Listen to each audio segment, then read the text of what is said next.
Side கேட்ட 2 லட்ச ரூபா பணத்துக்காக அப்பா அம்மா கிட்ட வந்து செக்கு பவுன்ஸ் ஆனதுனால ஒருத்தருக்கு கொடுக்க வேண்டிய பணம் டிலே ஆயிருச்சு. என்னங்க சொல்றீங்க? அந்த அளவுக்கு போக நீங்க விட மாட்டீங்களே? வேற எதுவும் செலவு பண்ணிட்டீங்களான்னு கேட்க ஆடிட்டர் மாதிரி கேள்வி கேட்டுக்கிட்டு இருக்க. இப்ப பணம் கொடுக்கலன்னா அசிங்கமாயிரும்னு சொன்னதும் அம்மாவும் தன் புருஷன் அசிங்கப்படக்கூடாதுன்னு பெட்ரூம்ல போய் நகை எடுத்துட்டு வந்து அப்பா கிட்ட கொடுத்து ஜெயஸ்ரீ கல்யாணத்துக்காக சேர்த்து வச்சது, கவலைப்படாத வேமா திருப்பிடலாம்னு சொல்றாரு. இங்க சித்தும் அவசர அவசரமா வேலைக்கு கிளம்பிக்கிட்டு இருக்க. கொஞ்சம் ரிலாக்ஸா இரு, உன்கிட்ட கொஞ்சம் பேசணும்னு. லவ் ஏதாவது பண்ணிக்கிட்டு இருக்கியாடான்னு கேட்டா, ஏன்பா இப்படி கேக்குறீங்க? அதெல்லாம் ஒண்ணும் இல்ல. அப்படின்னா நான் பொண்ணு பார்க்கட்டான்னு கல்யாண பேச்சை எடுக்கிறாரு. பா அதெல்லாம் ஒண்ணும் வேணாம், நானே சொல்றேன். அப்படின்னா நீ எதுவும் பொண்ணு பார்த்து வச்சிருக்கியா? அதான் சொல்றேன்னு சொல்றான்ல, விடுங்க. சரி, இன்னும் 6 மாசம் உனக்கு டைம். அதுக்குள்ள நீ ஒரு பதில சொல்லலைன்னா நான் உனக்கு பொண்ணு பார்க்க ஆரம்பிச்சிருவேன். அது எதுக்கு 6 மாசம்னு கேட்டா, அப்பா இன்னும் 2 வருஷத்துல ரிட்டையர் ஆக போறதுனால 6 மாசத்துல கல்யாணம் முடிச்சுட்டா பேர குழந்தைகளை கொஞ்சலாம்னு கணக்கு போட்டிருக்காரு. என்னம்மா இப்படி பேசிட்டு போறாரு? பேசாம ஹரிணியை பத்தி சொல்லிடலாமா? டேய் அப்படி மட்டும் சொல்லிடாத. அப்புறம் அந்த வீட்டுக்கு போய் பொண்ணு கேட்கிறேன்னு எல்லாத்தையுமே கெடுத்துட்டு வந்துருவாரு. இந்த 6 மாசத்துல அந்த பொண்ணுக்கு உன் மேல லவ் வர மாதிரி பாருன்னு சொல்றாங்க. இங்க அப்பாவும் கிரிஜாவோட வீட்டுக்கு வந்து பணத்தை கொடுத்து இதுல 2 லட்ச ரூபா இருக்கு, நாளைக்கு ரெஜிஸ்ட்ரேஷனை ஏற்பாடு பண்ணிரு. அப்ப நீங்க வரமாட்டீங்களா? நான் எப்போ உங்ககிட்ட வர்றேன்னு சொன்னேன்? நான் மட்டும் எப்படிங்க தனியா போறது? அவ வரமாட்டான்னு உங்களுக்கே தெரியும். என்னால உங்க கூட ஜோடி போட்டெல்லாம் வெளியே வர முடியாது.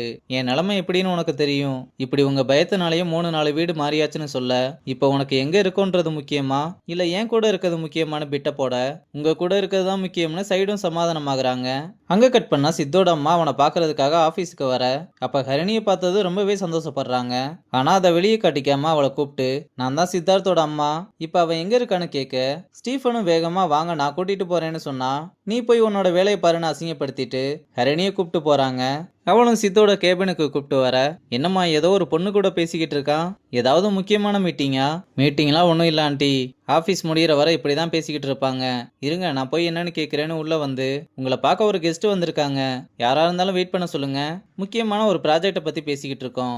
சரி அப்போ உங்க அம்மாவை வெயிட் பண்ண சொல்றேன்னு கிளம்ப, அம்மாவானு வேகமா எந்திரிச்சு பார்க்க, அம்மாவும் உள்ள வந்து சரிம்மா நான் பேசிக்கிறேன்னு சொல்ல ஹரிணியும் வெளியே கிளம்புறா. அம்மாவை பார்த்ததுமே ரோஷினி காலில் விழுந்து ஆசீர்வாதம் வாங்கிட்டு போறா. எனக்கு என்னமோ சித்த இவ்வளவு பண்ணிக்கிட்டு இருக்கான்னு தோணுது.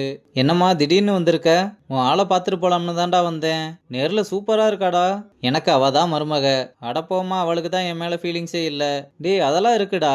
டேய் நீ இப்போ ஒரு பொண்ணு கூட பேசிக்கிட்டு இருக்கும்போது உன் ஆளுக்கு ஜெலஸ் வரதை பார்த்தேன். நான் போனதுக்கு அப்புறமா அவளை கூப்பிட்டு உட்கார வச்சு பேசிக்கிட்டே இரு, எல்லாமே நல்லபடியா முடியும்னு சொல்லிட்டு கிளம்புறாங்க. உன் பேரை கேட்க மறந்துட்டேன்னு பேரை கேட்டு விசாரிச்சுட்டு, உன்கிட்ட ஒரு முக்கியமான விஷயம் பேசணும், கொஞ்சம் உட்காருன்னு.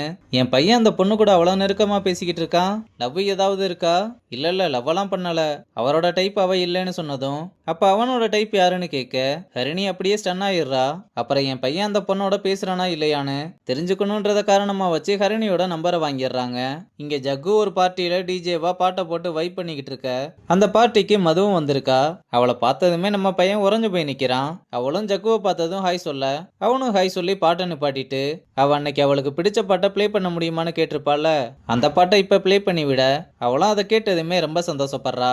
அப்ப யார்கிட்ட இருந்தோ கால் வர, அதை அட்டன் பண்ணி ரொம்பவே டென்ஷனா பேசிக்கிட்டு இருக்கா. இத ஜக்குவுமே நோட் பண்றான். அவ பேசி முடிச்சதுமே என்ன எல்லாம் ஓகேவான்னு கேட்க, அவளும் ஓகே தானே சிரிச்சுக்கிட்டே சொல்றா. ஜக்கு மதுவை எப்படியாவது உசார் பண்ணிடலாம்னு பிளான் போடுற மாதிரி தெரியுது. இங்க அப்பாவும் நகை அடமானம் வச்ச சீட்டை அம்மா கிட்ட கொடுத்துட்டு சாப்பிட உட்கார, ஜெயஸ்ரீக்கு மாப்பிள்ள பாக்குறதுக்கு முன்னாடி நம்ம எல்லாரும் சேர்ந்து குலதெய்வம் கோயிலுக்கு போயிட்டு வரலாம்னு சொன்னா, இது சம்மர் சீசன் வேற, நான் இல்லைன்னா வியாபாரம் கெட்டு போயிரும், நீங்க எல்லாரும் சேர்ந்து வேணும்னா இங்க பக்கத்துல இருக்க கோயிலுக்கு எங்கேயாவது போயிட்டு வாங்கன்னு சொல்றாரு. அப்புறம் அம்மாவும் ரொம்ப சோகமா வந்து பசங்க கிட்ட, உங்க அப்பா கிட்ட குலதெய்வம் கோயிலுக்கு போயிட்டு வரலாம்னு சொன்னா இங்க பக்கத்துல இருக்க கோயிலுக்கு எங்கேயாவது போயிட்டு வாங்கன்னு சொல்லிட்டாரு. ஆமா நம்மளும் ஃபேமிலியா வெளியே போய் ரொம்ப நாள் ஆச்சுல, ஒரு சின்ன ட்ரிப் மாதிரி வேணா போயிட்டு வரலாம். ஏண்டி கோயிலுக்கு போறதெல்லாம் ஒரு ட்ரிப்பா? எங்க போனா என்ன, நம்ம ஒன்னா சேர்ந்து போய் எவ்வளவு நாள் ஆச்சு, போயிட்டு வரலாம். என்ன கோயிலுக்கு போறத பத்தி பிளான் போடுற மாதிரி தெரியுது.